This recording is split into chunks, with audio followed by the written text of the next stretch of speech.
Welcome to TPM University, your go-to podcast for all things related to technical program management. Whether you're a seasoned professional, a curious student, or someone looking to expand their knowledge, you've come to the right place. Here at TPM University, we dive deep into the world of technology and project management, bringing innovative ideas, best practices, and the latest trends to help make you a better TPM. Join us every episode as we explore different topics, share valuable tips, and have engaging conversations with thought leaders and pioneers in the field. Let's embark on this journey to learn, grow, and become better at managing technology and projects. Stay tuned, and remember, at TPM University, every lesson learned is a step towards success.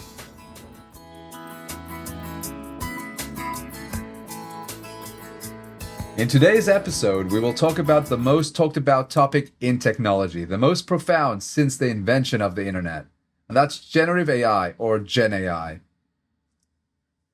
We have seen it touch every facet of our industry, specifically in software engineering.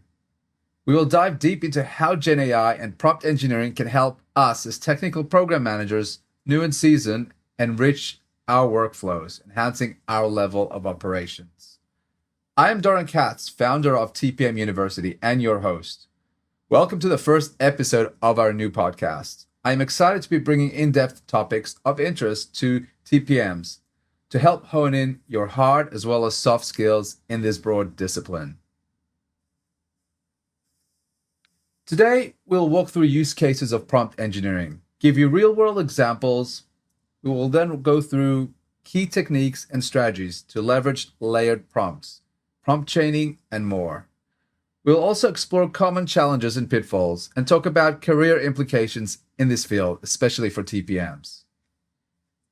We will start by defining what is GenAI and what is prompt engineering, pick up some common techniques and strategies, talk about challenges, solutions, and take a speculative glimpse at the future of prompt engineering.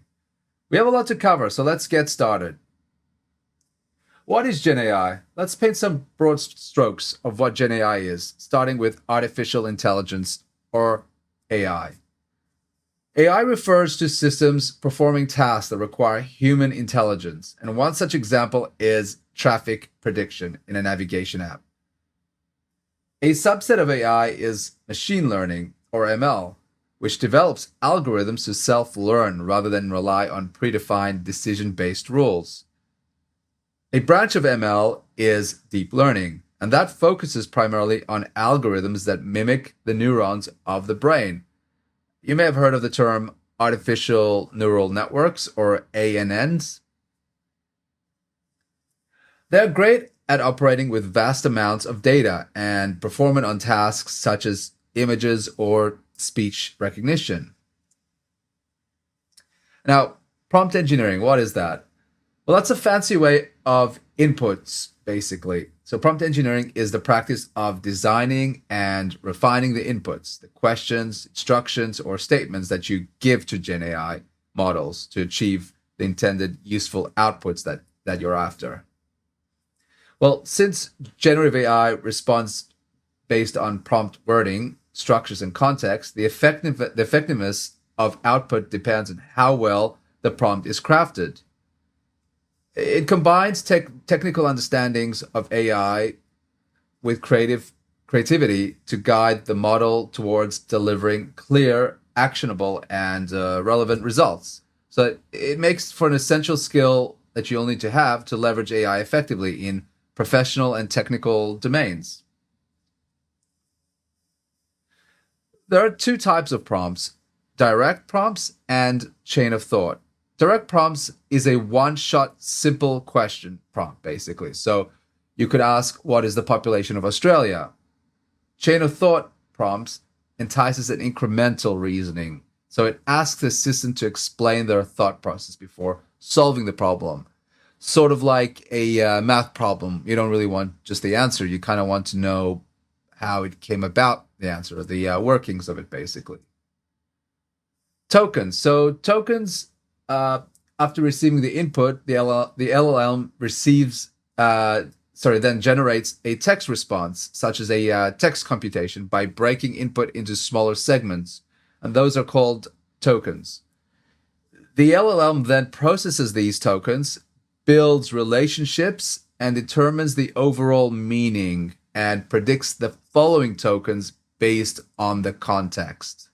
Sort of like humans, basically, where you kind of get a sense of what the next word's going to come in a sentence based on the context, based on what you guys have been conversing about. Fine tuning. So, of course, GDPs may still lack the nuanced knowledge in a specific area. And this is where fine tuning comes in. It helps improve the accuracy of the model. So let's go to some real world examples here. So this will help us make meaning in a practical sense. So let's think about this. Traditionally, solving a tough problem might involve hours of digging through documentation, pulling in experts, running tests, figuring out logs and traces. This is an SRE type of scenario, and me being in the SRE team, well versed in this. So, you kind of go through these usual steps. You bring in GenAI now, and it's like having a super smart assistant who works at lightning speed. Need to brainstorm solutions, you throw in a question, and boom, it gives you ideas you haven't even considered. Still debugging an issue, it can analyze logs, suggest fixes, or even write for you a snippet of code to try out. It's not just that it's just fast, it's smart. It learns from the context of your problem. It adapts its answers and saves you hours, if not days, of manual work. But here's the real game changer. It's not just about speed. Generative AI helps you think bigger. It helps simulate scenarios. It predicts outcomes or highlights patterns you hadn't even know to look for. It's like having someone on your team who's always got a fresh perspective and never needs a coffee break. For TPMs, that means faster decisions, more creative solutions, and better collaboration across your team. So it's not just changing the game, it's rewriting the playbook. Let's dive into GenAI key techniques. I'm going to use ChatGPT, but feel free to use an equivalent tool such as Copilot or Gemini. So let's start off with a scenario here. You're a TPM and you're preparing for a sprint planning session. The team is behind on deliverables and you need a clear summary of blockers across various tickets in the backlog. You could manually read through each of those tickets, but it'll take hours. But you still need to provide actionable insights to the team. So the problem statement is, how can you quickly identify blockers, group them into categories, and prepare a concise summary for the team? I'll put the following in ChatGPT. Summarize the blockers from the following Jira ticket descriptions. Categorize them into themes like technical debt, resource constraints, or unclear requirements, and suggest one actionable next step for each category. Here is the ticket description, and feel free, if you're listening and not watching, to look at the handout PDF slides afterwards.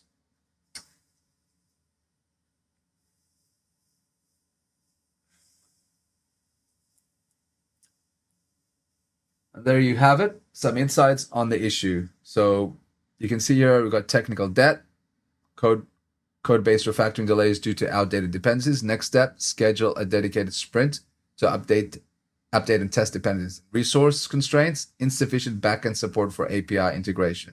Next step, reallocate resources from the front-end team for backend tasks temporarily. And you can see here all the other items here. So it's in a structured way and helps lead discussion in sprint planning. And it's all in a jiffy. So there is an art and science to prompt engineering, so I will urge you not to give up right away. This is why it's called prompt engineering. You learn the skills to ask the right questions in the right way to get the right answers back to you. Now, you can go further with layered prompts to help structure your complex questions or thought process and ask more and be more manageable in your thought process. And you do this by going through the problem-solving journey in stages, incrementally. So let's say we need to craft a project charter for a cross-functional initiative. Layer 1, we generate a basic structure. List the main sections of a project. Charter for a mobile app. Involve engineering, product management, and designers.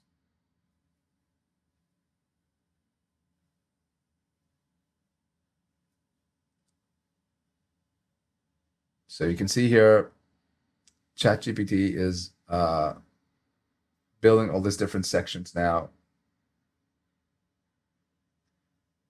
And it's even asking us to format it in a formal document if we want to have it in a Word document or a PDF with anything else. And now layer 2, we expand on each section. For each objective section, draft specific measurable goals for a project, aiming to improve system reliability by 20%. So you see here, it identifies reduce system downtime by 20%, gives us a target and a metric, which is measure total downtime minutes per month and compare with baseline, improve MTTR by 25%. So our target here, decrease MTTR from an average of 60 minutes to 45 minutes per incident by optimizing alerting, automation, and on-call procedures. And so it continues to generate the different targets here and metrics. So achieved 99.95% system uptime, enhanced system observability with 100% coverage of key services, and so on. So it's quite interesting and quite powerful, I'd say. Layer 3, we redefine the language and format. So we want to rewrite the objectives in concise professional language suitable for stakeholder reviews. And there you have it. You can see that this is an example of a layered staggered approach, which is basically the why behind the why. Now let's get a bit more advanced here. So now we're going to use prompt chaining and context setting for detailed, actionable results. So we'll use system roles prompts to mimic domain experts. So here we'll set the context with a system role, something like you are an experienced TPM specializing in microservices design. Your goal is to guide a team of engineers and project managers in creating a detailed migration plan for a monolithic application. The application serves millions of users. Define the outcome and chain it to the next prompt, basically. So, and based on your expertise, outline a high-level migration plan with key phases, milestones, and risks. You can see here it's going through that, and it's broken down by the different weeks, different phases, with goals, key actions, and an actual specific actions that it's trying to do based on the problem and the application that we've kind of explained. You can obviously go into more detail, give it some more context, and it'll be more specific to your case. But this is just taking a general, application with a lot of assumptions and using a lot of best practices, a lot of tools and applications that are part of the normal tech stack that teams do these days. So you can kind of see with Kubernetes and microservices, things like that it's trying to do. So even goes into deploying feature flags for controlled releases, all different milestones, full cutover and monolithic decommissioning. So it goes through all those different stages, the go, no go, final performance and security testing. Section 3 here, it goes through key risks and mitigation strategies. So it even builds out a table here of risk and mitigation strategy, each of those, downtime services, things like that, which is quite powerful. I mean, it may not be 100% accurate, but this is where you go through and be more specific, be more prescriptive where you can. And it helps provide, additional insights that you may not have thought of here. You can see section 5, it goes through stakeholder sign-off. And it asks finally for any refinements or additional details, and that will help further tweak and configure this, which is fantastic. So challenges and solutions. Let's talk about some common challenges, headwinds facing prompt engineering and GenAI. So what are some of the common challenges? Well, GenAI, for one, relies on prompts to generate responses, but ambiguous or poorly phrased prompts can lead to irrelevant or low-quality outputs. We just went through an example of prompt engineering chaining and to help guide GenAI by decomposition. Another problem we would come across is hallucinations. So many of you will know what I'm talking about here. GenAI models can generate confident but factually incorrect or nonsensical responses, which undermines trust and limits basically the use in critical domains such as healthcare, law, or finance. So those are areas you don't really want to hallucinate in specifically. But a solution, is for you to be the fact checker, basically. So you implement fact checking mechanisms, and there are some tools or some modern AI things such as RAG or retrieval augmented generation or knowledge-based integration. Those help essentially with that. So RAG in short is a clever way to make GenAI smarter and more accurate. Instead of just relying on what it already knows from trained data, which can sometimes be outdated, RAG just pulls fresh, relevant information from external sources. You help the tool with a database, document library, right when you ask the question. So it's kind of like giving AI a quick crash course on what it needs to know before it answers. So this combo of retrieving data and generating responses makes AI's answers more grounded in real facts, which is perfect for things such as customer support, summarizing reports, or helping with research. The way it works is pretty straightforward. There's a retriever that digs up the most relevant documents or info based on your query, and then a generator, usually a large language model, turns this information into a clear conversational response. It's a great mix of being accurate and easy to understand. But what's cool is that you can customize this process with your own data, like internal documents or a private knowledge base. So it's super tailored to your specific needs. And it's a big step forward, in all honesty, in making AI not just more useful and helpful, but also more trustworthy. So what's the future of Gen AI? Is it just a fad? Well, let's take a step back from the technical weeds here and talk about the future of prompt engineering. So firstly, is it a fad?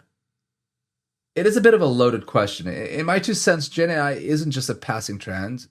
It's part of a bigger shift in how we use technology. Sure, they're riding a wave now of hype, but there's real substance there underneath. These tools are changing how we interact with computers. We've looked at vibe engineering, vibe coding, and things like that, and different ways and techniques. So it is making it easier to get creative work done, solve problems, and even rethink how entire industries operate. Well, in conclusion, we talked about practical steps for integrating prompt engineering into your TPM toolkit, how this skill can future-proof your career. So there's a bit of a call to action here. So we'd love for you in this podcast to email us at podcast@tpmuniversity.com or go on our LinkedIn page, search for TPM University. Share your prompt engineering experiments with us, for a chance to be featured. You can even reply to our tweets on our Twitter X account. So look up TPM University there as well, or even go on YouTube and leave some comments there. We'd also love for you to suggest topics or guest speakers as we look to further refine and build this podcast. So thank you for tuning in to TPM University podcast. If you've enjoyed this episode, consider following the podcast as well as giving it a rating on your podcast app of choice. Be sure to also subscribe to our free newsletter at tpmuniversity.com and also follow us on X at TPM University. We enjoy this podcast and we look forward to the next episode. And stay tuned. Keep on learning.